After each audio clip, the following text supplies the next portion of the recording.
Once again, good morning students. आज हम लोग equilibrium level of income and output and employment ये एक साथ ही होता है। पूछता है कि what is equilibrium level of income, what is equilibrium level of output, what is equilibrium level of employment. ये क्वेश्चन अलग अलग करके पूछता है एग्जामिनेशन में, सीबीएसई बोर्ड में या झारखंड बोर्ड में या किसी भी स्टेट बोर्ड में पूछता है। तो हम लोग उसको पढ़ेंगे कि equilibrium level of income and employment होता क्या है। स्टूडेंट्स, जैसा कि आप लोग जानते हैं कि equilibrium level of income employment का यदि बुक में डेफिनेशन पढ़िएगा तो सेम लिखा हुआ है जैसे हमने बताया, देखा देख रहे हो आप अपने स्क्रीन पर। ये वाला आप देख सकते हो कि यहाँ पर ये जो डेफिनेशन है, it refers to the level of income, level of output where the aggregate demand is equal to aggregate supply. ठीक है, देखिए आप इसको समझ सकते हो कि AD AD equal to S रहेगा, तो इसको equilibrium level of income and employment बोलते हैं। अब ध्यान रखो, इसमें एक डायग्राम बनता है, आप लोग को बताए थे क्लास में। ये डायग्राम बनेगा, इस तरह का डायग्राम बनता है। आप देखो तो ये आपका एक्स एक्सिस हो गया और ये हो गया वाई एक्सिस। ठीक है, छोटा सा मैं बता दे रहा हूँ, आपको याद आ जाएगा। और इसको जो है यहाँ से एक लाइनिंग 45 डिग्री लाइन लेते हैं, इसको बोलते हैं वाई या एस बोलते हैं। इसको बोलते हैं एस, एस बोलते हैं। और ये 45 डिग्री लाइन है, इस ये लाइन जो है तो 45 डिग्री लाइन कहलाता है। और इसमें जो ये एडी निकलता है, तो इसको जब ये कट करता है यानी कि इंटरसेक्ट करता है, तो ये जो पॉइंट होता है, ये जो पॉइंट होता है, ये इक्विलिब्रियम पॉइंट होता है। इसी पॉइंट को शो करता है इक्विलिब्रियम ऑफ इनकम एम्प्लॉयमेंट। ये जो लाइन है नीचे वाला एक्स एक्स लाइन, यही इनकम, ठीक है, आउटपुट, आउटपुट और एम्प्लॉयमेंट को शो करता है।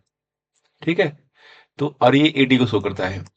तो ध्यान रखो, ये जो पॉइंट है, ये जिस पॉइंट पर इक्वल होगा उस पॉइंट के से ये वाई एक्सिस के पैरेलल एक लाइन लेंगे, नीचे लेंगे। और जिस पॉइंट पे ये क्यू हो जाएगा, इसी को हम बोलते हैं equilibrium level of income and employment. ठीक है, ये उस जितना डिस्टेंस होगा उतना ही होगा। तो ये आपको बताया जाता है। इसमें ध्यान रखना कि एडी क्या होता है, एडी होता है एडी इक्वल टू एस होता है। ध्यान रखना एडी इक्वल टू एस। अब एक चीज फॉर्मूला याद रखना कि जब एडी इक्वल टू एस होता है, आपको पता होगा एडी इक्वल टू एस होता है, तो एडी का वैल्यू होता है सी प्लस आई। ठीक है, और एस का वैल्यू होता है सी प्लस एस। ठीक है, तो सी प्लस आई में सी सी कट जाएगा, ये सी सी कट जाएगा, तो बचेगा आई इक्वल टू एस। यानी कि जब एडी इक्वल टू एस होगा तो वहां पर आपको सेविंग और इन्वेस्टमेंट भी इक्वल हो जाएगा। यानी कि आई मतलब इन्वेस्टमेंट और इस मतलब सेविंग, तो ये इक्वल हो जाएगा। तो इस तरीके से आप equilibrium level of income and employment का अब डिटेल पढ़ सकते हो, है ना। आप देखो डेफिनेशन लिखा हुआ है, आप नोट कर सकते हो, या बुक में आपको बताया गया था भी कि whatever the producers intended to produce, यानी सप्लाई कर जाता है। प्रोड्यूसर सप्लाई प्रोड्यूस करेगा, सप्लाई भी करेगा। तो whatever the producers intent to mean he is wishing to produce, wishing to supply during the year, 1 year, okay, during the 1 year is exactly equal to, दोनों यहाँ पर क्या लिखा है, एग्जैक्टली इक्वल टू। ध्यान रखो, exactly equal to, exactly, exactly equal to, ये ध्यान रखो, ये दिया हुआ है एग्जैक्टली इक्वल टू। जब एग्जैक्टली इक्वल रहेगा माने कि एकदम बिल्कुल इक्वल रहेगा, whatever the buyer intend to buy, यानी कि जो डिमांड होगा, ठीक है, तो उसके जब इक्वल हो जाएगा तो हो जाएगा आपका equilibrium level of income and employment. ये ध्यान रखना, और इसी चीज पर एग्जामिनेशन में क्वेश्चन 3 नंबर का पूछता है। ठीक है, तो इसको आप लोग ध्यान से पढ़ना स्टूडेंट्स। अब एक क्वेश्चन पूछता है कि एक्सेंटे और एक्सपोस्ट क्या होता है। स्टूडेंट्स, आपको बताया गया होगा पहले से ही, या अभी फिर बताते हैं। देखो, एक्सेंटे मतलब क्या होता है, एक्स एंटे, एक्स एंटे, एक्सेंटे मतलब होता है प्लान्ड, प्लान्ड, यानी कि पहले से प्लान किया हुआ, प्लान्ड। और एक्सपोस्ट क्या होता है, एक्सपोस्ट मतलब होता है, एक्सपोस्ट मतलब होता है एक्चुअल, एक्चुअल। ध्यान रखो, जब प्लान्ड इन्वेस्टमेंट होता है उसको हम एक्सेंटे इन्वेस्टमेंट या सेविंग, सॉरी, एक्सेंटे इन्वेस्टमेंट या सेविंग बोलते हैं। जो प्लान होता है क्या, हम पहले से प्लानिंग करते हैं। जैसे सपोज कर हमको कल जो है हमको स्कूल में क्या पढ़ाना है, ठीक है, तो हम प्लानिंग करेंगे अभी से हमको क्या उसमें पढ़ना है, पढ़ के क्या जाना है ना, हमको क्या उसमें तैयारी करनी है, तो उसको प्लान बोलते हैं। और जो हम पढ़ा चुके हैं, जब हमने इनकम एम्प्लॉयमेंट पढ़ा दिया, तो जो हम पढ़ाने के बाद हम स्टूडेंट करेंगे तो हम लोग क्या एक्चुअल में हुआ, तो दैट इज आपको एक्सपोज्ड। वैसे ही इकोनॉमी में भी होता है। इकोनॉमी में जो हम प्लानिंग कर रहे हैं, जैसे बजट प्लानिंग क्या होता है कि इतना हम खर्च करेंगे, यहाँ पर हमने इनकम होगा, ये चीज होगा, ये प्लान हो गया। और जब एक साल के बाद हम उसको रिव्यू करते हैं, हम पढ़ते हैं, जो कि हमने इतना खर्च कर चुके थे, उसको होते हैं एक्सपोज्ड। तो ये आपको ध्यान से पढ़ना है। और इसको देखो ध्यान से, लिखा हुआ है इसमें कि प्लान्ड प्लान्ड और डिजायर्ड सेविंग, मतलब इसे एक्सटेंडेड सेविंग क्या होता है ना। एक minute students, I am receiving the phone call. तो स्टूडेंट्स ध्यान रखना, एक्सेंटेज सेविंग क्या होता है। एक्सेंटेज सेविंग मतलब प्लान्ड सेविंग होता है, डिजायर्ड सेविंग होता है, ठीक है। अब इसमें क्या होता है कि द प्लान्ड और saving during an accounting year is termed ex ante saving. यानी कि प्लानिंग हमने बताया था अभी, जो है ना, ये डिजायर्ड होता है, यानी कि यह जो है पीपुल इच्छा करता है कि हम ये करेंगे, गवर्नमेंट इच्छा करती है। अगला होगा था एक्सेंटे इन्वेस्टमेंट, वही चीज होता है गवर्नमेंट क्या इन्वेस्ट करना चाहती है, यानी कि एक्सपेंडिचर जो एस्टिमेट होता है, एस्टिमेट किया जाता है, जो अनुमान किया जाता है कि हम इतना खर्च करेंगे, देन द प्लान्ड और desired investment expenditure that is intended made to be made in an economy. तो जब हम कोई खर्च करना चाहते हैं, बनाना चाहते हैं, तो उसको बोलते हैं हम लोग एक्सेंट इन्वेस्टमेंट। इसके बाद आपको स्टूडेंट्स आपको पढ़ने को मिलेगा आपका एक्सपोस्ट। एक्सपोस्ट मतलब एक्चुअल होता है, actual saving in an economy in one period, one year of period. या एक्सपोस्ट इन्वेस्टमेंट देखो, actual investment made in one year, that is called ex post. तो ये इसको जरूर याद रखना, ये 3 नंबर में क्वेश्चन को ये पूछ सकता है प्लान्ड और एक्सेंट्रिक के बारे में। तो वेरी इंपॉर्टेंट इस पार्ट। नाउ देखो, तो अब क्वेश्चन पूछा है कि ऑटोनोमस कंजप्शन और ऑटोनोमस सेविंग क्या होता है। स्टूडेंट ध्यान रखना, ऑटोनोमस कंजप्शन ऑटोनोमस सेविंग क्या होता है। तो मैंने बताया था, देखो जीरो लेवल पर जब भी कोई भी इकोनॉमी में जीरो लेवल इनकम पर एट, ध्यान रखो, एक मिनट को, देखो ध्यान से, at zero level, zero level income, income पर कुछ ना कुछ आप खर्च करते हो। जैसे कोई हम कंपनी लगाते हैं, तो इनकम तो नहीं होता प्रोडक्शन शुरू में, जो खर्च करते हैं, तो जीरो का जो खर्च होता है उसी को होते हैं जो खर्च करते हैं, तो वो एक्सपेंडिचर होता है, उसी को होते हैं ऑटोनोमस कंजप्शन, ऑटोनोमस, है ना, कंजप्शन, ठीक है। और यही चूंकि हमारे पास पैसा तो होता नहीं है, तो हम किसी से कर लेते हैं, तो उसी को बोलते हैं ऑटोनोमस सेविंग, माइनस में होता है ना। माइनस में सेविंग जो कंजप्शन होता है उसको बोलते हैं ऑटोनोमस कंजप्शन। तो स्टूडेंट ध्यान रखना, ये जो ऑटोनोमस वाला पार्ट है, ये इसको फॉर्मूला बताए होंगे आपको, देखना, C C equal to C bar plus B Y. यानी कि सी बार क्या होता है, सी बार होता है यहाँ पर, सी बार ऑटोनोमस कंजप्शन होता है, ठीक है, ऑटोनोमस कंजप्शन होता है। और यही अगर माइनस सी बार रहेगा, तो ये हो जाएगा ऑटोनोमस सेविंग, ठीक है। ये ध्यान रखना, इसको देख सकते हो यहाँ पर लिखा हुआ है, एक बार पढ़ लो। ये the minimum amount of expenditure a consumer must make even when there is income is zero. जब इनकम जीरो भी हो, तो जो मिनिमम अमाउंट ऑफ एक्सपेंडिचर होता है उसको बोलते हैं autonomous consumption. This expenditure is independent of income, या इनकम का इंडिपेंडेंट होता है, and is usually use to fund necessities like food, shelter and health care. और ये क्या करता है, वो फंड करता है ना, ठीक है, समझ आ रहा है, use to fund necessity like food, जैसे बेसिक चीज खर्चे में होता है, जैसे हमें जरूरी हो, है ना। जैसे कोई चीज को स्टार्ट करने पर जो जरूरी चीज होता है ना, तब हम उसको जो जरूरी पूरा करते हैं, तो वो आपका ऑटोमोस एक्सपेंडिचर या खर्च में या कॉस्ट में आता है ना, कंजम्पशन में आता है। वेन इनकम है zero, autonomous consumption is considered a dissaving. अब देखो एक चीज ध्यान रखना, सभी लोग को बताता हूं मैं, देखो एक चीज ध्यान रखो, ये जो है आपका एक डायग्राम है, ये ठीक है, ये डायग्राम है। ये हो गया आपका एक्स एक्सिस, है ना, और ये हो गया वाई एक्सिस, ठीक है, याद रखना। अब ये जो है 45 डिग्री लाइन है, ये 45 डिग्री लाइन है, ये वाई बोलते हैं 45 डिग्री, इसको वाई को ऐसे बोला जाता है, ये 45 डिग्री लाइन है, ठीक है। अब यहाँ से क्या करते हैं, एक कंजम्पशन आपको यहाँ जैसे एडी होता है ना, वैसे ही थोड़ा सा एडी से छोटा छोटा ये कंजम्पशन हो गया, ये कंजम्पशन लाइन हो गया, सी लाइन हो गया, ठीक है। अब इस लाइन से एक एक लाइन खींचोगे ऐसे, ठीक है, ये लाइन खींच दिया, इसको रख दो क्यू, इसको क्यू मान लो, ठीक है, क्यू मान लिया। अब जो है जितना ये मेजरमेंट था, वो देखो, ओ से जहां वाई एक्सिस एक्सिस काटा है उसको ओ मानेंगे, मैं जीरो मानेंगे, और वहां से जितना सी लेवल लाइन, सी वाला लाइन था, उतना ही नाप का नीचे एक लाइन खींचेंगे, इसको बोलते हैं ऑटोनोमस सेविंग, ठीक है। और इसको और ये जो क्यू वाला लाइन था, इस पॉइंट को दोनों को मिलाएंगे और एक ऐसा लाइन खींच देंगे, ये हो गया सेविंग।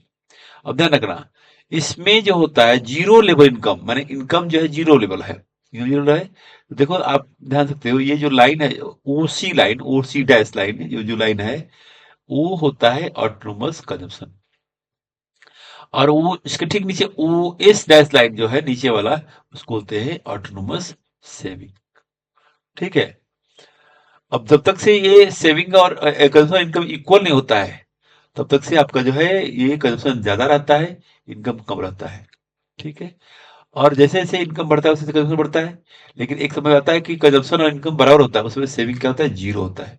यहाँ पर सेविंग जीरो होता है। तो ये आपको बताया गया था, आपने आपको पता होगा जब हम ये बताए सवाल को एक बार, तो आप ध्यान रखना, इस देखो जी, ये समझोगे ठीक से तो समझ आ जाएगा कि ये जो है आपका वाई इक्वल टू वाई, एक मिनट को, Y equal to C plus S होता है, ठीक है। अब इसमें देखो ध्यान से, अगर y, अगर मान लो कि हमने बताया था कि सेविंग अगर जीरो हो जाएगा और इनकम अगर जीरो हो जाएगा, तो इनकम अगर जीरो हो जाएगा, मान लो कि y इक्वल टू जीरो, ठीक है, तो ये zero equal to C plus S, तो मतलब सेविंग हो जाएगा, तो क्या हो जाएगा, माइनस माइनस सी हो जाएगा, इक्वल टू एस, यानी कि जब ऑटोनोमस कंजम्पशन माइनस सी में रहता है, तो वो ऑटोनोमस सेविंग कहलाता है, और जे कंट्रोल माइनस में होता है, तो वो सेविंग कहलाता है, ऑटोमस सेविंग कहलाता है। तो इसको ध्यान रखना, ये बहुत इंपॉर्टेंट है। और इसी पर कंजम्पशन फंक्शन ऊपर पर लिखा है, वो question between consumption function saving function, अब इसी में कंजम्पशन फंक्शन बनेगा, ठीक है स्टूडेंट, ध्यान रखना। ये देखो, ये consumption function equal to C, equal to होता है C bar plus B Y होता है, ठीक है। अब इसमें बी क्या होता है, बी एमपीसी होता है, ये बी जो होता है ना एमपीसी होता है, एमपीसी। और ये y होता है, क्या होता है, इनकम होता है, ये y क्या होता है, y equal to income, income, ठीक है। और ये जो c होता है ऑटोनोमस कंजम्पशन होता है, c ऑटोनोमस कंजम्पशन, ठीक है। और ये c होता है कंजम्पशन होता है, c कंजम्पशन, कंजम्पशन, ठीक है। और ये ऑटोनोमस कंजम्पशन, ऑटोनोमस कंजम्पशन, ठीक है। अब एक चीज ध्यान रखना बच्चा, जब यही चीज अगर सेविंग फंक्शन के बारे में लिखेंगे, तो इसका फॉर्मूला होता है, ध्यान रखना, S equal to, S equal to minus C plus one minus b Y. आप कहो कि वन माइनस क्यों हुआ, यहाँ पर जो यहाँ जो बी है वो एमपीसी होता है, एमपीसी, है ना। लेकिन अगर आपको पता होगा एमपीसी, सबको पता होगा यहाँ पर कि MPC, MPC plus MPS equal to one होता है, तो MPS equal to, MPS equal to one minus MPC, यही यही जो है आपका यहाँ one minus, one minus b लिखा हुआ है, यानी कि वन माइनस बी मतलब वन माइनस एमपीसी, यानी कि यहाँ जो एमपीएस होना चाहिए उसका मतलब वन माइनस बी लिखा है, वन माइनस एमपीसी लिखा हुआ है, ठीक है। इसको समझ सकते हो ध्यान से। तो ये आपका एक छोटा सा पार्ट था इसका, कंजम्पशन फंक्शन और सेविंग फंक्शन का छोटा सा समझाया है ना। इसको एग्जाम में लिख भी सकते हो डायग्राम बना करके। अब कुछ न्यूमेरिकल बनाते हैं। देखो, सवाल है आपका, if investment multiplies 1 what will be the value of marginal propensity to consume। ध्यान रखना, investment multiplier is 1, what will be the value of marginal propensity to consume. एक चीज ध्यान रखो बच्चों, आपके पास ये ध्यान रखना है कि इन्वेस्टमेंट मल्टीप्लाई को हम बोलते हैं, इंडिकेट करते हैं केसी। ओके, इन्वेस्टमेंट मल्टीप्लाई को बोलते हैं केसी। के इक्वल टू इन्वेस्टमेंट मल्टीप्लाई होता है मल्टीप्लायर। ठीक है, ये तो सबको समझ में आ रहा है, समझाए थे इसको। और जो है आप इसको निकालने के लिए ध्यान रखना, ये जो होता है ये निकलता है एक सर्टेन टेक्निक पर, एमपीसी से। तो हम अगर इसका डेफिनेशन लिखेंगे तो लिखेंगे it is the ratio of change in change in income over change in investment. Investment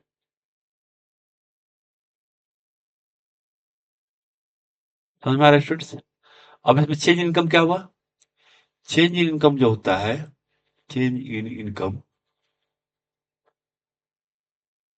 income को हम ऐसे लिखते हैं, इसको डेल्टा वाई लिखते हैं, ठीक है। और चेंज इन्वेस्टमेंट को बोलते हैं, चेंज इन इन्वेस्टमेंट को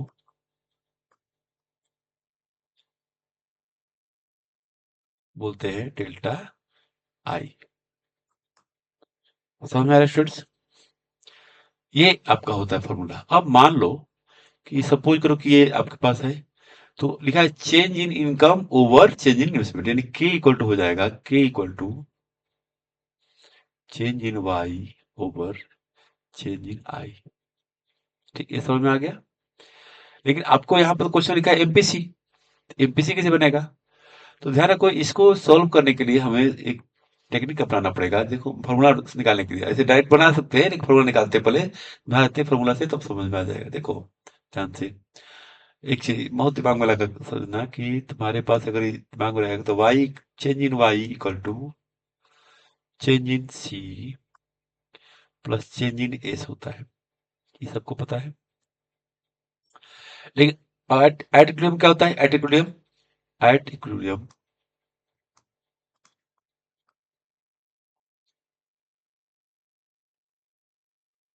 delta S equal to delta I होता है। ये तो ये भी पता है। तो यहाँ पे हो जाएगा y equal to change in y equal to change in C plus change in I हो गया। अब इन सबको डिवाइड कर दो y y से, सबको डिवाइड कर देंगे y से, डिवाइड करो, divide both side, divide both side by y, change in y।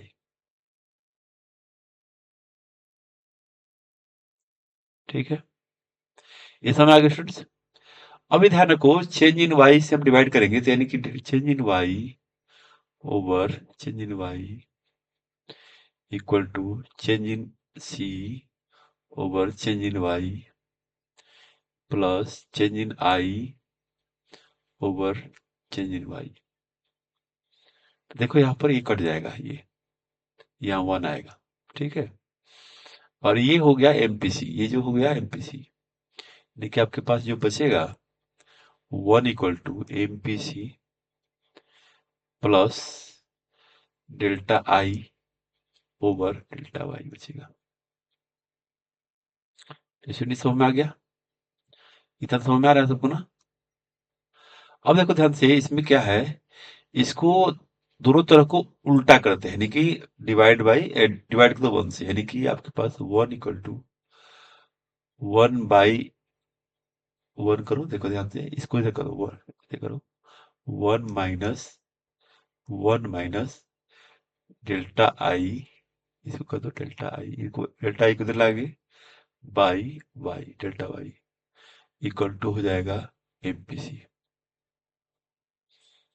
ठीक है, एक काम करते हैं, इसको ऐसे नहीं करेंगे, इसको ऐसे करेंगे, देखो इसको छोड़ दो, है ना, इसको ऐसे करेंगे, delta I, delta 1 minus MPC equal to delta I over delta Y करेंगे। ठीक है, तो क्या हो गया, इसको अब क्या करेंगे, रिवर्स कर देते हैं।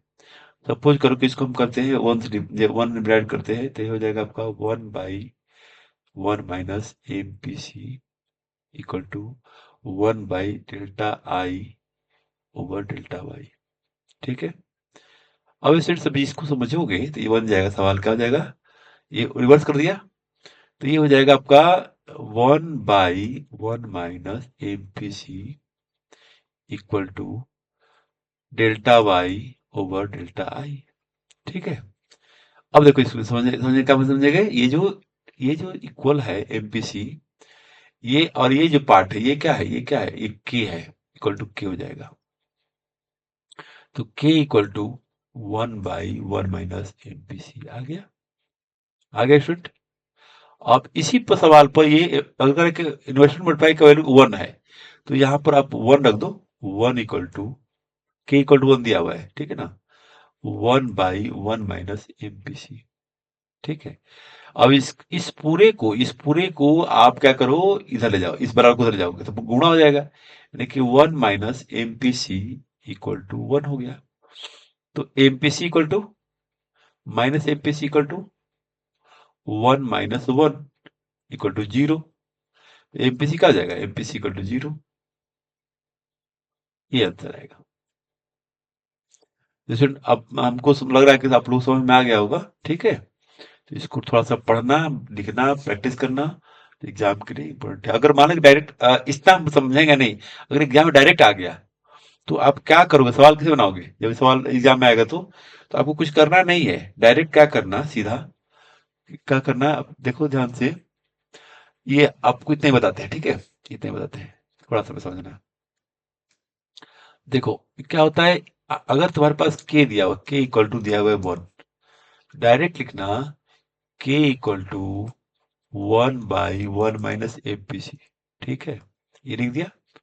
अब यहाँ पर 1 लिख देना, 1 इक्वल टू के इक्वल टू, तुम्हारे पास पता है कि के इक्वल टू 1 है, यहाँ पर इक्वल टू 1 है, तो 1 इक्वल टू 1/1 माइनस एमपीसी। ठीक है, अब ये चीज आ गया, 1 माइनस एमपीसी को बराबर चले जाओ तो ये हो जाएगा आपका 1 माइनस एमपीसी इक्वल टू 1 हो गया। अब एमपीसी को इधर ले जाओ और इसको इधर ले आओ तो ये हो जाएगा 1 माइनस 1 इक्वल टू एमपीसी। तो क्या हो जाएगा, यहाँ 0 इक्वल टू एमपीसी, ये तुम्हारा वैल्यू आ गया, एमपीसी इक्वल टू 0, ये आंसर होता है। ठीक है स्टूडेंट्स, अब समझ में आ गया होगा, आई थिंक क्लियर हो गया होगा। आप लोग इसे बनाना सवाल, इतना ही में सवाल आंसर आ जाएगा जो कोने में बनाया है। और देखो question, what is relationship between investment multiplier and MPC, देखो मैं बता दिया उसमें, और इस पे दोबारा क्वेश्चन पूछ दिया है ना। तो एक चीज ध्यान रखो स्टूडेंट्स, तुम लोग को समझ में बताया था मैंने, ठीक वैसे के इक्वल टू 1/1 माइनस एमपीसी, ये तो तुम पर बताए थे। तो रिलेशनशिप क्या है, तो आपको रिलेशनशिप लिखना है कि एमपीसी और के में क्या संबंध है, रिलेशनशिप, रिश्तेदारी क्या है। तो ध्यान रखो, अगर सपोज करो कि हम वैल्यू रखेंगे, मान लो के एक वैल्यू, के इक्वल टू 1/1 माइनस, यहाँ 1 रखो, अगर एमपीसी इक्वल टू 1 आता है, एमपीसी इक्वल टू 1 रहेगा तो क्या होगा, तो एमपीसी इक्वल टू 1 रखता है तो क्या हो जाएगा, के इक्वल टू 1/0 हो जाएगा, तो ये हो जाएगा infinity.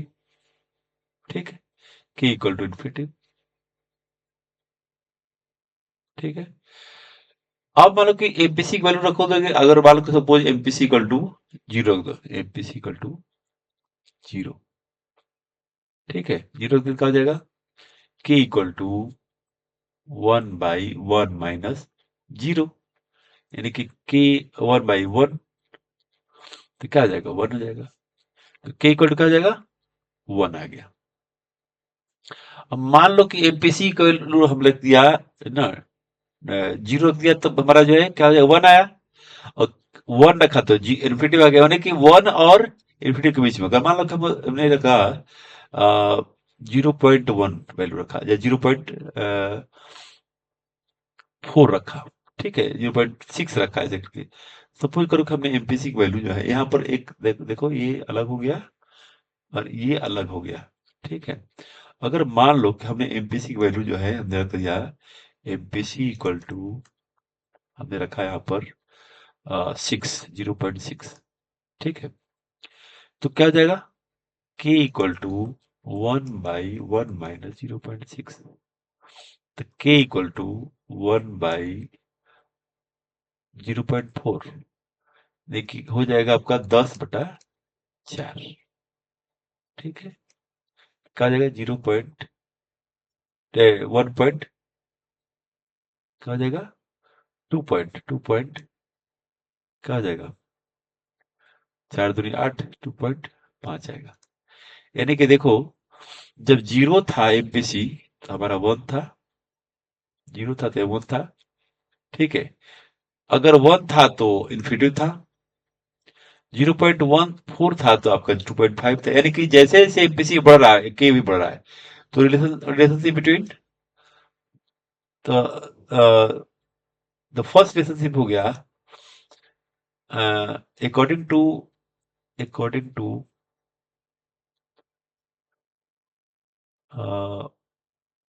According to putting value, value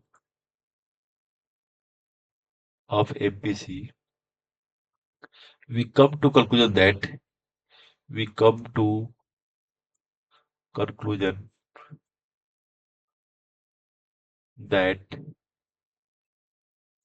as MPC increases,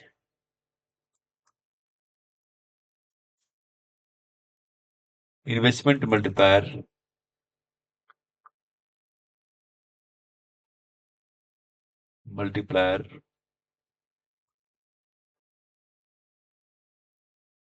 also increases, ठीक है। तो देयर इज क्या हो जाएगा, there is direct relationship between, direct relationship between, between K and MPC। K मतलब, K मतलब, K मतलब हो गया इन्वेस्टमेंट मल्टीप्लायर। तो स्टूडेंट्स अब आई थिंक समझ में आ गया होगा, ठीक है। तुमने समझा दिया, 0 रहने पर क्या होगा, है ना, इन्फिनिटी रहने पर क्या होगा, 1 रहने पर क्या होगा, ठीक है। तो ऐसे आप लोग को सवाल समझ में आ गया होगा। आप लोग अच्छा से पढ़ना इसको। देखो next question, increase investment by 0.60 crore, investment income rise by 240 crore, calculate the MPC. अब देखो ध्यान से, यहाँ क्वेश्चन लिखा हुआ है, ध्यान दो, यहाँ पर लिखा हुआ है कि डेल्टा आई, जिसको इंक्रीज इन्वेस्टमेंट बोलते हैं, इक्वल टू ₹60 करोड़, और delta Y equal to ₹240 crore. अब आपको निकालना है एमपीसी, एमपीसी क्या होगा। तो इसको, ये जो वैल्यू है, ये इन्वेस्टमेंट मल्टीप्लायर के फॉर्मूला में आता है। अब देखो K equal investment multiplier, investment multiplier K equal to formula होता है delta Y over delta I, ठीक है। और इसी का एक और फॉर्मूला होता है, इन्वेस्टमेंट मल्टीप्लायर का फॉर्मूला होता है 1/1 माइनस एमपीसी। तो अब दोनों फॉर्मूला आ गया। अब यहाँ पर देखो, delta Y by delta I equal to, equal to 1/1 minus MPC. क्या आ जाएगा? डेल्टा वाई क्या है? डेल्टा वाई है 240 और एमपीसी क्या है? 60। तो 1/1 - एमपीसी क्या है? निकालना है, एमपीसी निकालना है। एमपीसी रख दो यहाँ पर। अब इसी सवाल को या एमपीसी हो गया, अब इसी सवाल को बनाओ, कैलकुलेट कर दो। देखो ये 60 से 240 कट जाएगा 4 बार में, ठीक है, और नीचे 1 आएगा, तो क्या हो जाएगा? 4। एमपीसी का ये 1 - एमपीसी को बराबर ले जाओ, तो क्या हो जाएगा? 4 मल्टीप्लाई 1 - एमपीसी इक्वल टू 1, ठीक है। तो यहाँ क्या हो जाएगा? 4 - 4 एमपीसी इक्वल टू 1 आएगा। 4 को उधर ले जाओ, बराबर उधर ले जाओ, तो क्या हो जाएगा? -4 एमपीसी इक्वल टू 1 - 4 हो जाएगा।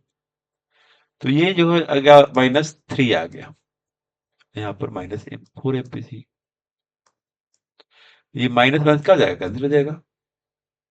तो एमपीसी इक्वल टू 3/4 आ गया, यानी कि 0.7। यही आंसर आएगा। एमपीसी का आंसर क्या आएगा? Answer MPC equal to 0.75। तो आई थिंक समझ में आ गया होगा आप लोग को, ठीक है। नेक्स्ट क्वेश्चन, या देखो ध्यान से इस क्वेश्चन को पढ़ो, समझ में आ गया, आ जाएगा। इन an economy investment is increase by 2000 crore. देखो ध्यान से, इसमें लिखा हुआ है कि इन्वेस्टमेंट इंक्रीज बाय, देखो यहाँ पर क्वेश्चन लिखा हुआ है सोल्यूशन में, यहाँ सोल्यूशन करते हैं। देखो यहाँ पर लिखा है कि इन्वेस्टमेंट इंक्रीज बाय, यानी कि delta I equal to rupees 2000 crore, ठीक है। Calculate the change in total income, यानी कि निकालना है डेल्टा वाई, निकालना है तुमको, डेल्टा वाई निकालना है। अभी लिखा हुआ है कि आपके पास लिखा है कि एक मार्जिन फॉर टू सेव, यानी एमपीएस लिखा हुआ है, एमपीएस 0.25। स्टूडेंट्स आपको समझाया था पहले, पहला वाला क्वेश्चन, इसके पहले क्वेश्चन में, या अभी बता दूं कि देखो ध्यान से, आप लोग को पता है कि 1 delta Y over delta I equal to 1/1 - MPC होता है। तो आपको लोग को ये भी पता होगा कि ये MPC 1 - MPC equal to MPS भी होता है। ये फॉर्मूला पता होगा ना सबको, ये तो पता होगा, एमपीएस। तो इसी चीज को अब अडॉप्ट करेंगे वहां पर फॉर्मूला में, तो यहां पर आपके पास आ जाएगा, यहां पर आपके पास आ जाएगा सवाल, यहाँ पर आ जाएगा, देखो ध्यान से, delta Y over delta I equal to 1/एमपीएस हो गया। ध्यान रखो ये डेल्टा वाई था, ठीक है। डेल्टा वाई क्या है? डेल्टा वाई निकालना है तुमको, और डेल्टा आई दिया है 2000 करोड़, तो delta Y over 2000 crore equal to 1 इसका वैल्यू दिया हुआ है 25, ठीक है। यदि आप इसको पॉइंट को हटाओगे, नीचे वाला पॉइंट को हटा दोगे, तो ऊपर हो जाएगा पॉइंट के बदले में 1, और पॉइंट दो दो अंक दिया है, 2 और 5, तो 2 को 16 लगा दो, ठीक है। तो ये हो जाएगा ये 25 हो जाएगा, ये हट जाएगा, और ये 100 हो जाएगा, और ये कट भी जाएगा, कट जाएगा 4 और में, ठीक है। तो अब आपका इनकम आ जाएगा, y equal to 4 multiply by 2000, तो कितना आएगा? 8000। यानी कि इसी इकोनॉमी में यदि हम ₹2000 का इन्वेस्टमेंट करते हैं और सेविंग का रेट जो है 0.25 है, 25%, इसको 25% बोलते हैं। तो इसका मतलब ये हुआ कि हमारा जो है 4 गुना, यानी कि 4 टाइम्स हमारा जो है इनकम बढ़ेगा, 4 टाइम्स, है ना? समझ में आ गया? 4 टाइम्स इनकम बढ़ेगा अगर उसे करेंगे तो। इसका एक दूसरा मेथड भी बना सकते हो। जैसे मान लो कि तुम्हारे पास दिया हुआ है, हमारे पास दिया हुआ है कि एमपीसी, सेकंड मेथड, इसमें तुम्हारे पास दिया हुआ है कि एमपीसी दिया हुआ है, एमपीसी, एमपीएस दिया हुआ है आपके पास 0.25, ठीक है? तो डायरेक्ट के निकाल दो, के मल्टीप्लायर, यानी कि क्या हो जाएगा 1/एमपीएस, ठीक है? 1/0.25, तो आ जाएगा, इसका सीधा 4 आएगा, मालूम है? ये पॉइंट हट जाएगा, पर 100 हो जाएगा, तो 25 से घटा दो, 4, 4 आएगा। इसका मतलब ये हुआ कि अगर तुम्हारे पास 4 है मल्टीप्लायर, किसी भी इन्वेस्टमेंट पे अगर हम करते हैं और मल्टीप्लायर 4 है, तो उतना गुना हो जाएगा, और 5 है तो 5 गुना हो जाएगा। इन्वेस्टमेंट हम अगर किए हुए हैं, हमारा चेंज इन्वेस्टमेंट है 2000 है, तो हमारा जो है क्या हो जाएगा, डेल्टा वाई हो जाएगा के इंटू वाई, यानी कि 4 गुणे 2000, ठीक है, यानी कि 8000, सीधा सीधे हो जाएगा। यानी कि अगर माना कि अगर वहाँ डेल्टा अगर 4000 होता है तो 16,000 होता है। ये होता है। ये कैसे हुआ? ये तुम लोग को पता होगा कि फॉर्मूला था K equal to delta I over delta Y. तो आप वाई आई इक्वल टू क्या हो जाएगा, delta I equal to K into 0.वाई, डेल्टा वाई। ये फॉर्मूला इसमें अप्लाई हो सकता है। I think you understood clearly. आप लोग को सब समझ में आ गया होगा। तो इस तरीके से सवाल को बनाओगे तो बन जाएगा। अब नेक्स्ट क्वेश्चन देखो, find the value of multiplier given. अब देखो यहाँ पर निकालना है मल्टीप्लायर। ये आसान क्वेश्चन है, थोड़ा सा पीछे बताया था उसी के अनुसार। जो पहला दिया हुआ है कि आपके पास एमपीसी दिया हुआ है 1, ठीक है? अब इसमें तुमको निकालना है के इक्वल टू क्वेश्चन मार्क। ये तो आप लोग निकाल ही सकते हो, के इक्वल टू 1/1 माइनस एमपीसी, ठीक है? तो 1/1 माइनस 1, तो ये तो बताया था मैंने पहले ही, 1/0, ये हो जाएगा इन्फिनिटी, के इक्वल टू इन्फिनिटी। ये पहला का आंसर हो गया। सेकंड का आंसर देखो ध्यान से, सेकंड का आंसर होगा, ध्यान रखो, यहाँ पर दिया एमपीएस इक्वल टू 1, तो इसका मतलब के इक्वल टू 1/एमपीएस, तो हो जाएगा 1/1 इक्वल टू 1 आएगा। ये ध्यान रखना है, के इक्वल टू 1, ये आंसर आएगा। अब तो समझ में आ रहा होगा, इस तरह का सवाल एग्जाम में आता है 1 नंबर 2 नंबर में, ठीक है ना? करना है। और देखिए ट्रू फॉल्स क्वेश्चन है, ये तो समझ में आता होगा आप लोगों को। हम बता देते थोड़ा सा, इसमें रीजन पूछ रहा है कि बताइए कि रीजन में ट्रू है कि फॉल्स है। एक क्वेश्चन आता है ना एग्जाम में कि statement base, whether it is correct assertion reason में दिया रहता है। तो उस तरह का क्वेश्चन है, स्टेटमेंट बेस क्वेश्चन है ये, ठीक है ना? और स्टेटमेंट है कि ट्रू है कि फॉल्स है, both are true, one is true other is false, ऐसे करके क्वेश्चन पूछता है। तो ध्यान रखो क्वेश्चन में जो दिया हुआ है, यहाँ पर देखो ध्यान से स्टूडेंट्स, ये वाला question, when marginal propensity to consume, ध्यान रखो, marginal when marginal propensity to consume MPC is greater than MPS,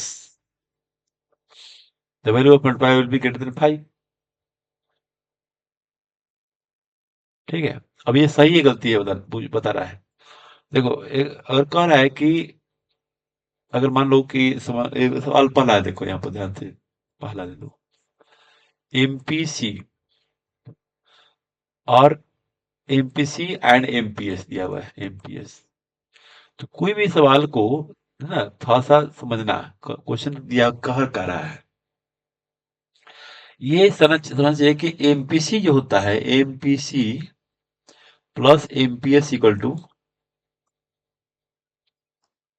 1 होता है। लेकिन दोनों 1 से नीचे ही होगा, 1 दोनों मिलाकर के 1 ही होगा, चाहे कुछ भी हो जाए, 1 से ज्यादा नहीं होगा, दोनों मिलाकर 1 मिलाएंगे तो 1 ही होगा। ऐसा बताया गया था, आपको फॉर्मूला बताए थे। देखो इसमें होता क्या है ना कि इसका जो वैल्यू होता है, इसका जो वैल्यू होता है, ये delta C by delta Y होता है, ये होता है delta S by delta Y होता है। ठीक है, यानी कि वैल्यू जो होता है एस, यानी कि, और ये आपको ये समझना चाहिए कि delta C plus delta S by Y equal to 1, यानी कि डेल्टा वाई एक वैल्यू हो जाएगा, डेल्टा वाई इक्वल टू 1, यानी ये हो जाएगा 1। ठीक है, ये हम बताए ऐसी तरह समझाने के लिए कि ये इसका वैल्यू जो होता है ये ऐसे आता है। ठीक है, ये चीज ये जरूरी नहीं इसमें समझाना। ठीक है, लेकिन एक चीज हम समझना कि यहाँ पर समझने का बात यह है, कह रहा है कि a when MPC greater than MPS, कितना बड़ा है ये नहीं दिया है। The value of investment price will be greater than 5, ये तो गलती है ना, कैसे हो पाएगा? कितना बड़ा है? 0.1 बड़ा है, 0.2 बड़ा है, जैसे कि देखो, अगर मान लो, सपोज करो कि अगर मान लो किसी चीज को हम रखेंगे यहाँ पर, तो 0.1, 0.2, अगर ये 0.1 होगा, 0, अगर मान लो कि एमपीसी, एक मिनट इसको हम बताते हैं, अगर मान लो एमपीसी 0.1 हुआ, तो एमपीएस 0.9 होगा, तब दोनों मिला के 1 होगा, ये 2 होगा, ये 0.8 होगा, दोनों मिलाकर क्या आना चाहिए? 1 आना चाहिए, 1 आना चाहिए ना। तो हमारे पास कहाँ है इसमें, अगर ये दोनों मिला के 1 आना चाहिए, तो ये एक बढ़ेगा आते घटेगा। अगर मान लो ये 0.3 हुआ, ये 0 पॉइंट कितना आना चाहिए? 7 आना चाहिए, तब तो दोनों मिला के 1 होगा। तो हमको पता है कि दोनों को मिलाकर के क्या आना चाहिए?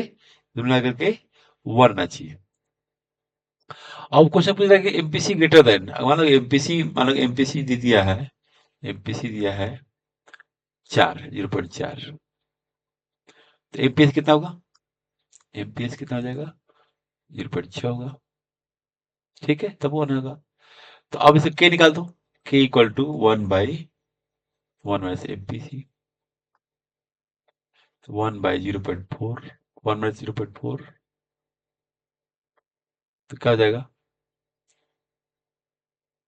1/0.6, तो हो जाएगा 10/6, 10/6।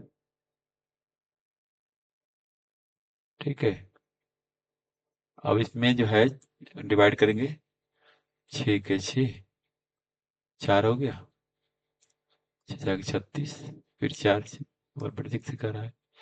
और अगर मान लो कि अगर एमपीएस की वैल्यू 0.6 रखेंगे, क्योंकि कह रहा है कि MPC MPC greater than MPS by 6, तो मान लो कि अगर एमपीएस के ऊपर यहाँ पर 6 न रख करके यहाँ पर जो है रखते हैं 0.2 रखते हैं, तो क्या हो जाएगा? इसका होता है एमपी एम 1/एमपीएस, कम है वो चूंकि 1/0.2, तो 10/2, तो 5 आ गया। ठीक है, तो 5 गुना थोड़े हुआ, कि कोई 5 गुना थोड़े होगा, ग्रेटर देन 5 थोड़ा हो जाएगा, तो ये गलत है, पहला वाला ही गलत है। ठीक है, दूसरा है क्वेश्चन, देखो ध्यान से, value of MPC MPS can never be negative, ये सही है, ये राइट है, एमपीएस कभी भी निगेटिव नहीं होता है। ठीक है, क्योंकि दोनों का वैल्यू 1 होता है, तो 1 से कम होगा ही नहीं, निगेटिव होता ही नहीं। एमपीएस एमपीएस होता है, एमपीएस नहीं होता है। एवरेज होगा लेकिन मार्जिनल नहीं होता, मार्जिनल चेंज हो गया ना। अगर हम चेंज करेंगे तो हम सपोज करो कोई भी चीज, देखो एमपीएस मार्जिनल मतलब होता है, मार्जिनल मतलब होता है चेंज। अब चेंज जैसे मानो कि कोई ये कोई 0.5 से 0.6 आया, तो ये चेंज हो गया ना, तो ये चेंज निगेटिव में नहीं होता है, तो ये हमारा रॉन्ग है, राइट है, नेवर भी चेंज निगेटिव। चेंज तो वन का चेंज होगा, अब ये थोड़ा घटा कर माइनस करना है, ऐसा नहीं है, चेंज हुआ यहाँ पर, मतलब कि आपको जो है यहाँ पर जो होगा आपका, यहाँ पर वन का चेंजिंग होगा, वन का चेंज हुआ, ये चेंज हुआ, न कि माइनस प्लस हुआ, ऐसा कुछ नहीं है, चेंज में कभी कुछ नहीं होता है, ध्यान रखना, निगेटिव नहीं हुआ। ये सवाल आपका, देखो सवाल तो सोल्यूशन भी दे दिया, तो आप इसको देख सकते हो, पढ़ सकते हो, पढ़ने में आ जाएगा, ठीक है ना। तो ये कभी भी, पहला वाला क्या नो दिया है, दूसरा राइट दिया है, the statement is true as MPS tells about change in savings due to change in income, and change in saving will always be positive even if saving is negative. या negative वजह कुछ हो, हमेशा जो है वो चेंज होता है, तो हमेशा जो है वो क्या होगा, वो पॉजिटिव को शो करेगा, ठीक है। तो ये चीज ध्यान रखना, एमपीएस नेवर नेगेटिव, ये सवाल एग्जाम में आता है। अब देखिए क्वेश्चन, इसको फिर से आप देख सकते हो, फिर से आप लिख सकते हो, लिखने लायक है अभी, ऐसा नहीं कुछ नोटेशन किए हो तो गलती होगा, तो आप समझ सकते हो। नेक्स्ट क्वेश्चन देखो, ये यहाँ पर क्वेश्चन दिया हुआ है कि giving reasons state whether the following statements are true और फॉल्स। अब रीजन बताते हुए बताना है कि ये स्टेटमेंट ट्रू है कि फॉल्स है। स्टूडेंट्स क्वेश्चन नंबर वन जो लिखा हुआ है, क्वेश्चन ध्यान से, ये वन लिखा हुआ है, क्या लिखा हुआ है, if the ratio of MPC and MPS is 4 is to 1, देखो यहाँ पर ध्यान रखो, एक सॉल्यूशन में यहाँ पर पहला करो तो बताते हैं, दिया MPC ACO MPS equal to 4:1 लिखा है, तो एम करके मल्टीप्लाई विल बी 4, ठीक है।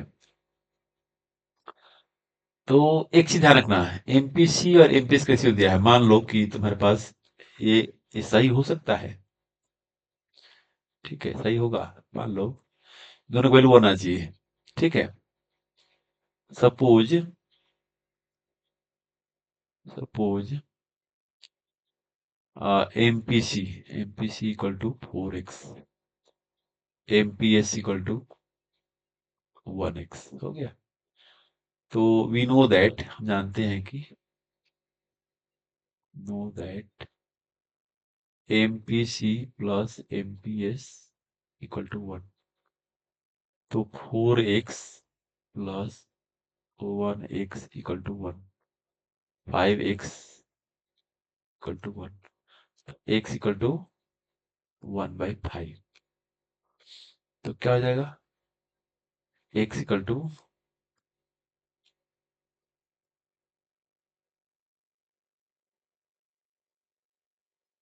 x इक्वल टू हो जाएगा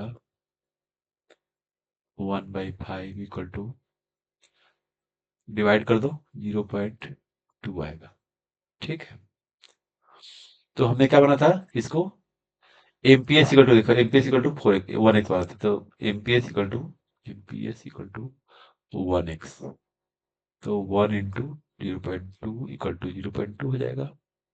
अब के निकालो, के इक्वल टू 1/एमपीएस होता है, तो ये हो जाएगा 1/0.2, तो ये हो जाएगा 10/2, यानी कि पॉइंट आओगे तो ऊपर जीरो बढ़ जाएगा या नीचे कट जाएगा, ठीक है। तो ये सही सवाल है, 5 आएगा, के इक्वल टू 5। तो ये वाला, ये जो है ये 4 आया है, गलत है, 5 आएगा, ठीक है। आप देख सकते हो सॉल्व किया सवाल, तो पहला वाला क्या आएगा, 5, है ना, ये रॉन्ग है, फॉल्स है, ये वाला पहला वाला फॉल्स है, तो द स्टेटमेंट इज फॉल्स, पहला का द स्टेटमेंट इज, लिखेंगे आंसर ऐसे एग्जाम में, द स्टेटमेंट 1 इज फॉल्स, ठीक है। अब देखो क्वेश्चन नंबर 2, दूसरा नंबर, ध्यान रखो, दूसरा number, sum of the average performance to consume and marginal sum of the average propensity to consume and marginal propensity to consume is always equal to 1। Yes, ठीक है ये ना।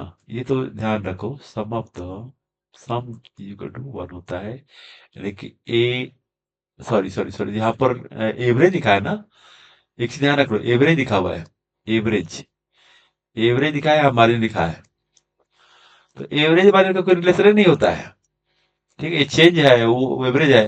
अब आपके पास ये थोड़ा सा ये जो है ये मिस्टेक है इसमें, A P C plus A P S equal to 1 होता है, न कि APC plus MPS. MPC plus MPS equal to 1 होता है। तो आपका जो सम लिखा है गलत लिखा हुआ है, ये गलत है, ठीक है ना। स्टेटमेंट टू ई रॉन्ग, टू ई रॉन्ग, फॉल्स कर देते हैं, ठीक है ना, क्योंकि इसका रिलेशन नहीं होता है, ठीक है। ऐसा नहीं कि एपीएस एमपीएस, ऐसे कुछ नहीं है। APC plus APS equal to 1 होता है, MPC plus MPS equal to 1 होता है। समझ में आया बच्चों, ये ध्यान रखना। अच्छा देख लो, यहाँ भी वही चीज दिया है, पहला नंबर 1 इज फॉल्स, और सेकंड दिया है कि रेशियो ऑफ एमपीसी को फोन दिया हुआ है इसमें, देन इक्वल टू, देन बना दिया, उसको बना के देखा है, 5, 5 नहीं 4 आ रहा है ना, 5 आ रहा है, वहां 4 लिखा है आंसर, तो गलत हो जाएगा, देख सकते हैं यहाँ पर दिया हुआ है, ठीक है। और सेकंड में नो स्टूडेंट फॉल्स, सेकंड वाला फॉल्स है, देख सकते हो। तो इसको ध्यान से देखना, ये हो जाएगा, आपको सॉल्व हो जाएगा, पढ़ोगे तो समझ में आ जाएगा। इसको समझा दिए हैं, आप देख सकते हो, ये समझा दिए हैं, और इसका एक सॉल्यूशन दिया हुआ है इसमें, तो इसमें आंसर फॉल्स लिखा हुआ है, ठीक है। समझ में आ गया, इसको ध्यान से देख सकते हो, नोट कर सकते हो, लेकिन सबसे बड़ा चीज समझना है, इसको क्वेश्चन को समझ लिखो, अपने से प्रैक्टिस करो। नेक्स्ट क्वेश्चन, कुछ ही क्वेश्चन रह गया अब, ठीक है ना। Giving reasons state whether the following statement are true और फॉल्स। ये क्वेश्चन देखो, इसमें दिया हुआ है, ये क्वेश्चन और ये क्वेश्चन लिखा है, पहला कि average, average save save is always greater than 0, ये नहीं होता है ना। A A P C, APS, APS is greater than 0 लिख रहा है, बोल रहा है, ये नहीं होगा। देखो एक भी चीज बताता हूं मैं, ध्यान रखना, जब कंजप्शन जो होता है, देखो इनकम अगर 0 हो तो ऑटोमोस कंजप्शन होता है, जैसे मतलब कि 40 हो गया, ठीक है। तो ये अगर वाई है तो ये सी हो गया, और ये हो गया एस। तो सपोज करो कि ये अगर 40 है, तो यहाँ पे 0 किसे आएगा, तो सेविंग माइनस 40 होता है, ठीक है। अगर मान लो यहाँ 100 हो गया, ठीक है, तो यहाँ पर मान लो कि आपके पास 80 हो गया, ठीक है। तो यहाँ पर जो 80 डिफरेंस होगा, 100 कमाया, 80 खर्चा किया, तो 20 जो बचा, ये 20 जो होगा आपका, ये जो होगा 20, ये अभी इनकम तो उसका 100 आ गया, खर्चा किया 80, 20 जो हो गया, ये सेविंग होता है। जब आप जब इसको बनाओगे, एमपीएस करोगे, यहाँ पर ध्यान रखना, जब, एक मिनट को, जब इसको आप निकालोगे एपीएस, तो एपीएस इक्वल टू होता है, एपीएस, एपीएस इक्वल टू होता है एस बटा वाई, देखो, एस बटा वाई। तो अगर यहाँ पर देखो, यहाँ पर माइनस में है, तो माइनस 40/0, इन्फिनिटी हो गया, ठीक है। अगर मान लो कि अगर यहाँ पर 40 लिखा हुआ है, अगर 100 कमा रहा है, 120 खर्च कर रहा है, खर्च कर रहा है 120, मान लो कि यहाँ पर जो है आपका 120 खर्च किया, तब भी तो 20 माइनस में आ गया, तो यहाँ पर तो ये हो गया आपका -20/100, तो -0.2 आएगा। तो यहाँ पर जो लिखा है ऑलवेज ग्रेटर देन 0, ये गलत है, ये फॉल्स है, स्टेटमेंट 1 इज फॉल्स, ठीक है। इसको लिख देना, स्टेटमेंट लिखना कि एवरेज एपीएस, एपीएस में बी इन नेगेटिव, ये आपने लिखना है। दूसरा क्वेश्चन देखो ध्यान से, दूसरा क्वेश्चन लिखा हुआ है, value of investment multiplier varies between 0 and infinity. ये तो ठीक लिखा है। ये देखो, इसमें मैं बताता हूँ कैसे होता है आपको। देखो, के इक्वल टू होता है 1/1 माइनस एमपीएस, एमपीसी होता है, ठीक है। अब एमपीसी ही देखो, एमपीसी क्या होता है, एमपीसी जीरो और उसके बीच में होता है, वन के बीच में होता है, क्योंकि एमपीएस आपका एमपीएस भी एमपीसी भी 0 से 1 के बीच में होता है, ठीक है। 0.1, 0.2, 0.3 ऐसे करके होता है। तो अगर मान लो के इक्वल टू हो गया 1/1 माइनस 1 कर दो, तो के इक्वल टू हो जाएगा 1/0 इन इन्फिनिटी। वैसे ज्यादा तो हो नहीं सकता है, एमपीसी एक से ज्यादा हो नहीं सकता है। अगर मतलब के एमपीसी, यहाँ एमपीसी इक्वल टू 1 था, और यहाँ पर एमपीसी इक्वल टू कर दो, अगर जीरो, एमपीसी इक्वल टू 0 कर दो, के इक्वल टू 1/1 माइनस 0, तो क्या हो जाएगा 1/1 इक्वल टू 1। तो 1 से इतने के बीच में अंतर होता है। एमपीसी कभी जी निगेटिव में नहीं होता है, एमपीसी कभी जो है आपका मोर देन 1 नहीं होता है, तो ये ध्यान रखना। इसीलिए पहला जो है सेकंड स्टेटमेंट राइट है, सेकंड वाला राइट है, ठीक है। आंसर दे दिया यहाँ पर, सेकंड का दिया है statement false. We know that K MPC 0/1।